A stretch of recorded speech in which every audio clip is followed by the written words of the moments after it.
Hello friends. तो आज हम बनाएंगे ये टेस्टी से लड्डू। इन लड्डुओं को आज हम घर में ही मिलने वाले सामानों से बनाकर तैयार करेंगे और ये बहुत ही आसानी से बनकर तैयार हो जाते हैं। तो ये लड्डू बनाने में जितने आसान है, खाने में उतने ही टेस्टी है और साथ ही हेल्दी भी हैं। और इन लड्डुओं को हम चाहे 2 से 3 महीने के लिए स्टोर करके भी रख सकते हैं और व्रत हो या त्यौहार हम इन्हें कभी भी बनाकर खा सकते हैं। तो चलिए बनाते हैं इन लड्डुओं को। ये लड्डू बहुत ही आसानी से बनकर तैयार हो जाते हैं। तो इन लड्डुओं को बनाने के लिए यहाँ पर मैंने लिया है एक गोला। आप यहाँ पर गोले की मात्रा 2 या 3 जितना आपको बनाना है उस हिसाब से आप ले लें। और उसके बाद हम इसे कद्दूकस कर लेंगे। तो यहाँ पर मैंने इसे बिना छिले इसके बाहर की स्किन को निकाला नहीं है और ऐसे ही कद्दूकस कर लिया है। आप चाहें तो इसके बाहर के स्किन को निकाल कर अलग कर सकते हैं। और इसके बाद मैं कद्दूकस कर लेंगे और इसे फिर नाप लेंगे। जिस नापने से जो हमारे लड्डू हैं वो बहुत ही बढ़िया बनकर तैयार होंगे और परफेक्ट तरीके से बनेंगे। तो अब उसी कटोरी से हम 1 कटोरी मखाना ले लेंगे और इसे एक पैन में डालकर लो फ्लेम पर हमें इसे 2 से 3 मिनट के लिए भून लेना है। जब मखाना हाथ से टूटने लगे उस स्टेज तक हमें इसे भूनना है। और जैसे ही मखाना हाथ से टूटने लगे तो हम इसे निकाल कर एक साइड रख लेंगे। फिर हम इसी पैन में 10 से 15 का बादाम डाल लेंगे। तो बादाम की मात्रा आप अपने हिसाब से कम या ज़्यादा जितना आपको पसंद हो उतना डाल लें और इसे 1 से 2 मिनट के लिए थोड़ा भून लेंगे। और फिर इसमें 1/4 कटोरी इसमें हम खरबूजे के बीज डालेंगे। तो यहाँ पर आप ड्राई फ्रूट्स अपनी पसंद से, यहाँ पर काजू या पिस्ता या जो भी आपको पसंद हो वो ड्राई फ्रूट्स ले सकते हैं। तो इसे भी निकाल कर एक साइड रख लेंगे। और अब जो हमने गोले को घिस कर रखा था उसे डालकर उसे भी हम 2 से 3 मिनट के लिए लो फ्लेम पर भून लेंगे, जिससे कि जो हमारे लड्डू हैं वो और भी टेस्टी बनकर तैयार हो। तो इसे हमें लो फ्लेम पर भूनना है ताकि जो नीचे से ये जले नहीं। और ऐसे ही लगातार चलाते हुए हम भून लेंगे। जो ये गोले वाले लड्डू होते हैं ये बहुत ही टेस्टी होते हैं और साथ ही हम इन्हें इसमें हमने किसी प्रकार के दूध या मलाई या मावे का इस्तेमाल नहीं किया, जिससे ये ख़राब भी नहीं होते हैं। इसे हम 2 से 3 महीने के लिए स्टोर कर कर रख सकते हैं। खाने में बहुत ही टेस्टी हैं और हेल्दी भी हैं। इससे हमें जो थकान कमज़ोरी होती है, नींद नहीं आती है, वो वाली परेशानी भी हमारी दूर हो जाती है।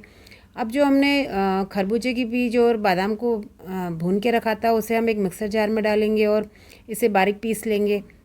अब इसे अभी हम बर्तन में निकाल लेंगे और खाने भून के रखे थे उसे हम फिर से मिक्सर जार में डालेंगे और उसके बाद इसे भी हम दरदरा सा पीस लेंगे।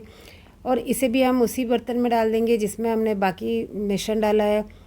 तो जो ये लड्डू होते हैं ये बहुत ही बढ़िया बनते हैं। और ये जो मखाने होते हैं हमें उसे थोड़ा दरदरा सा ही कूटना है, जिससे कि इसमें एक लड्डुओं में क्रंची सा टेस्ट आए। अब इसके मीठे के लिए यहाँ पर मैंने मिश्री लिए, तो आप यहाँ पर चीनी या गुड़ किसी का भी इस्तेमाल कर सकते हैं। तो इसे हम थोड़ा थोड़ा कूट लेंगे और उसके बाद उसी पैन में हम आधी कटोरी पानी डालेंगे। और इसके बाद जो हमने मिश्री कूट के रखी है, जैसे ही पानी में उबाल आए तो मिश्री डाल देंगे और इसे अच्छे से लगातार चलाते हुए हमें मिश्री को घुलने तक इसको पका लेना है। यहाँ पर हमें एक तार की चाशनी बनानी है और चाशनी को हमें लगातार चलाते रहना है और हमें बीच बीच में से चेक भी करते रहना है कि जो चाशनी है हमारी बनकर तैयार हुई है नहीं। यहाँ हमें आज लड्डुओं के लिए एक तार की चाशनी बनाकर तैयार करनी है। तो यहाँ पर चाशनी तेल जैसी चिकनी हो गई, लेकिन इसमें तार अभी अच्छे से बन नहीं रहा है, तो हम इसे थोड़ी देर और पकाएंगे। इसको ऐसे ही पकाते हुए 2 मिनट हो गए हैं और जो चाशनी है उसे हम फिर से चेक कर लेते हैं।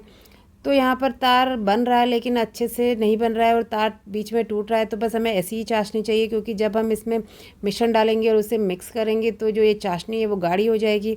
तो यहाँ पर हम 1/4 चम्मच इलायची का पाउडर डालेंगे और साथ ही यहाँ पर 1/4 चम्मच ही काली मिर्ची का पाउडर डालकर इसे अच्छे से मिक्स कर लेंगे। तो आप इससे चाहें तो काली मिर्ची को स्किप भी कर सकते हैं।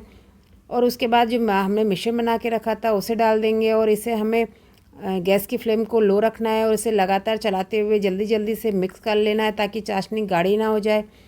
तो हमें इसे जल्दी जल्दी मिक्स करना है और गैस आप चाहें तो यहाँ पर गैस की फ्लेम को ऑफ भी कर सकते हैं। तो इसको अच्छे से मिला लेंगे और उसके बाद हमें तुरंत ही इसे एक दूसरे बर्तन में निकाल लेना है, क्योंकि पैन अभी गर्म है और जो हमारा मिश्रण है वो सख्त भी हो सकता है। तो हमें इसे अच्छे से मिलाने के बाद तुरंत एक दूसरे बर्तन में निकाल लेंगे, जिससे कि जो हमारे ये लड्डू हैं वो टाइट ना हो। अब इसे थोड़ा सा ठंडा होने देंगे और थोड़ा ठंडा होने के बाद इसके लड्डू बनाएंगे। ध्यान रहे कि हमें जो ये लड्डू है वो हल्के गर्म में ही बना लेने हैं, नहीं तो इसके लड्डू बनाने में थोड़ी परेशानी आ सकती है। तो मिश्रण अभी थोड़ा गर्म है तो हम इसके लड्डू बना लेंगे। लड्डू आप अपने टेस्ट के अकॉर्डिंग छोटे या बड़े जैसे आपको पसंद हो वैसे बनाकर तैयार कर सकते हैं। तो मैंने यहाँ पर अपनी पसंद से लड्डू बनाकर तैयार कर लिए हैं और लीजिए तैयार हो गए हमारे टेस्टी से ये गोले के लड्डू। तो ये लड्डू बहुत ही जल्दी बनकर तैयार हो जाते हैं, खाने में टेस्टी होते हैं और हेल्दी भी हैं। इन्हें हम कभी भी बनाकर रख सकते हैं और जब भी मीठा खाने का मन हो तो हम इसे खा सकते हैं। इसे हम व्रत में भी बनाकर खा सकते हैं, जिससे कि हमें जो व्रत में थकान और कमज़ोरी सी महसूस होती है वो भी महसूस नहीं होगी और इससे हमें एनर्जी मिलेगी। लड्डू बनाने में बहुत ही आसान है, खाने में टेस्टी है, तो आप भी इस रेसिपी को बनाकर ट्राई कर सकते हैं। अगर रेसिपी पसंद आई तो वीडियो को लाइक ज़रूर करें और सब्सक्राइब करना ना भूलें। फिर मिलते हैं एक नई